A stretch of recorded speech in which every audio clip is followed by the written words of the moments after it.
New toys in Battlefield 6. We've gotten 3 new weapons so far in Season 4, more are coming. But today, it's about the 3 new ones that we have. Namely, the Broad 3, the EF88 and the VSSsm. All actually very different weapons. Let's take a look at the whole thing. I already have a favorite for Zero Reef, the new map, but it's none of those 3. That comes at the end of the video because for now, it's about the new weapons we got. We start with the Broad 3.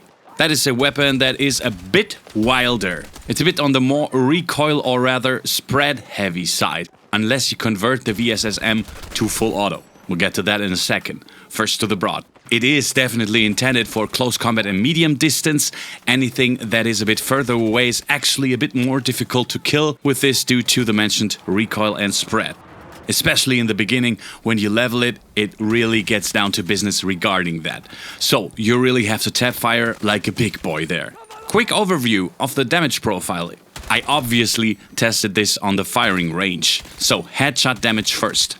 5 meter distance, we need 3 headshots and does 35 damage. 10 meters, 4 shots, that means 1 more already. With only 5 meters more, right? At 20 meters, we already need 5 headshots. Only does 24 damage. We can already see from that the damage drop-off is relatively high with this weapon.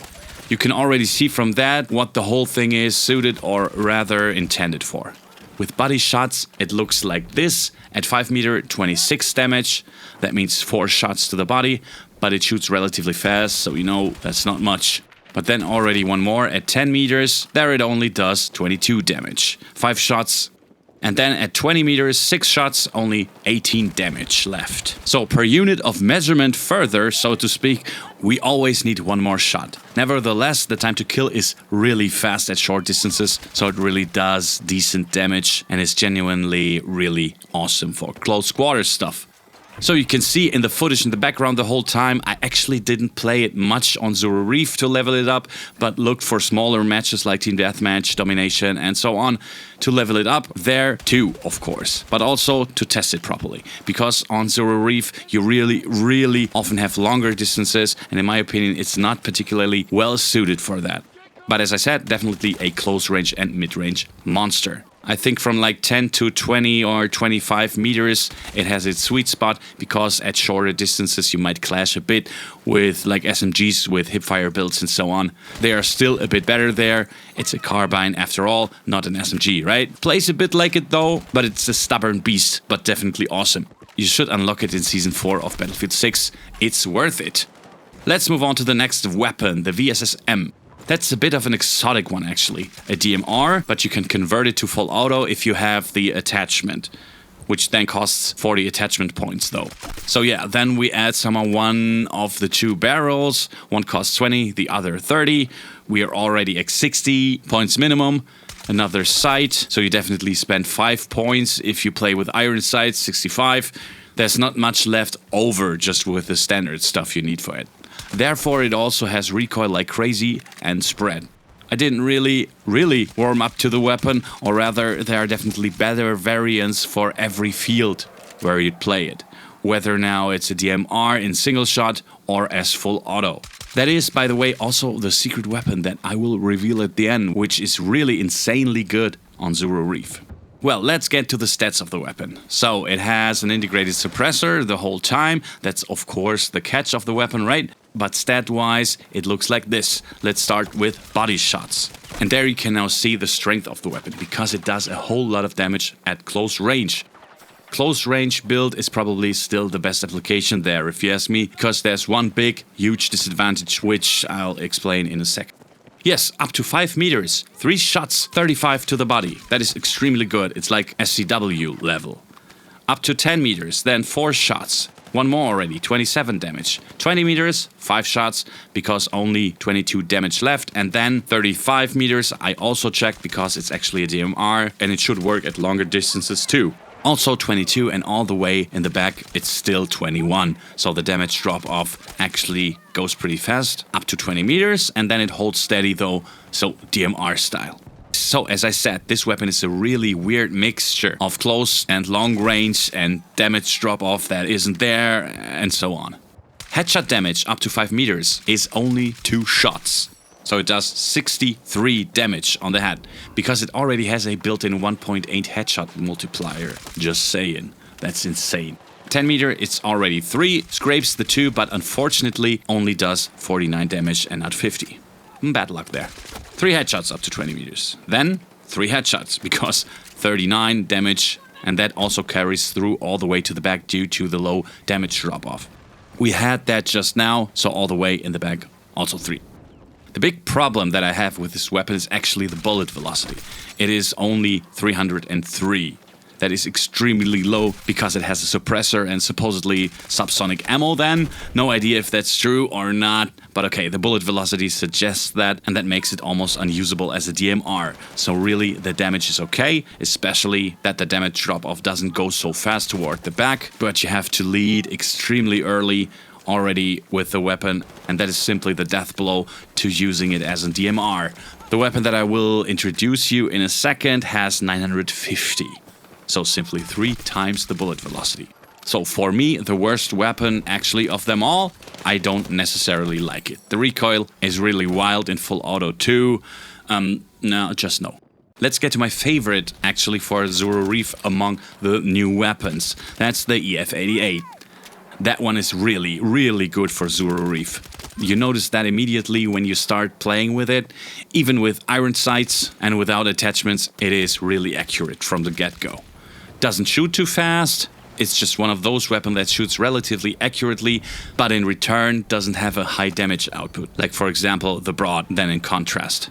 But in return, it's just really accurate at medium and slightly longer distances, and you need that on Zero Reef. The perfect all-round weapon for this map, if you ask me.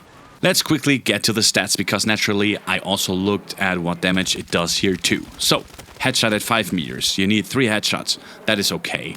And then we already see that the damage drop-off with the weapon isn't that drastic, because at 10 meters it is also still 3 headshots, exactly the same number, 35 damage. At 20 meters it's 4, one more, 28 damage, and that carries all the way through to the back.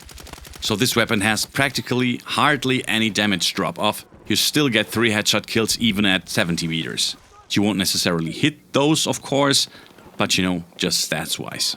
And you see the same thing with the body shots too. 5 meters, you need 4 shots, 26 damage. That is quite a lot for the rate of fire. Therefore, in close combat, you will often draw the short straw with the weapon if the opponent hits. It's just like that. Up to 10 meters, also still 4, 26 damage. Drop off hardly present, as I said. Then the whole thing increases by 1 because only 21 damage left from 20 meters. So 5 body shots, and that also carries through all the way to the back. So the damage drop-off, it almost doesn't exist at all with the weapon, and therefore this is the most awesome weapon for medium and long distances. So near medium distance also still works, like 20 meters and such. It hits quite well there, and everything beyond that too. So for me, the perfect weapon for Zero Reef, as I said, as if it was made for this in the new season. We can actually assume that. I got along super well with it. Spread is super low, recoil is super low. You can nicely build it for speed because it's already relatively accurate anyway. My absolute recommendation regarding full automatic weapons on large maps actually. I think it's a top-notch piece. I unfortunately haven't unlocked it yet, but if you put the synthetic ammo on it now, so 1.8 times headshot damage, you can do the math, then it is really, really good. I'm still curious about that. My favorite thing among the new ones, I must say, that one is the most fun for me. The Broad 3 is really, really good on smaller maps, but on Zero Reef, like everyone is playing that right now, I would definitely aim for the EF. Now, I promised one little secret tip, more or less, and it was not my merit. My buddy who I play with tried it, and he made me try it too on the map, and is simply a beast. And it beats the VSSsm by length regarding DMRs. The SVDM on Zero Reef is an absolute killer. You shouldn't miss out on that one. As I said, 950 bullet velocity, super fast bullets, almost like a sniper. Shoots a bit slower, but is exactly for me like this sweet spot between SVK and GRT. That means you can also play it a bit more spammy, so it can click through nicely there. You have to work against the recoil a bit, time the individual shots well, but once you get the hang of that, it's an absolute killer on the new map. don't miss out on this weapon. Play it for once because we actually have engagement distances on this map that are finally suitable for DMRs. That's hardly present in Battlefield 6 so far. Golmud Railway maybe a little bit, but there we actually have relatively short engagement distances too. If you are in this middle section where most of the infantry fighting takes place on the central axis. Zuru Reef is simply a bit more open there, a bit better suited for DMRs because the engagement distances there are really much longer and you often reach your limits there with MGs, assault rifles and so on, regarding recoil and so on, and you have to tap a lot. The SVDM absolute secret tip on Zuru Reef, you shouldn't miss out on it. I think I'll make a separate video about that too, but I've only played it relatively shortly now, because I of course leveled up the other weapons first, but that one is really insane. We'll maybe take a closer look at this with weapon setups and damage profiles and everything too, but this is a video about the new weapons from Season 4. If you don't want to miss that, definitely leave a sub, then you won't miss out any further videos. And of course, here's another video that you can watch. You absolutely should, because it's totally well informed and also thought out. We definitely see each other in the next video. Bye!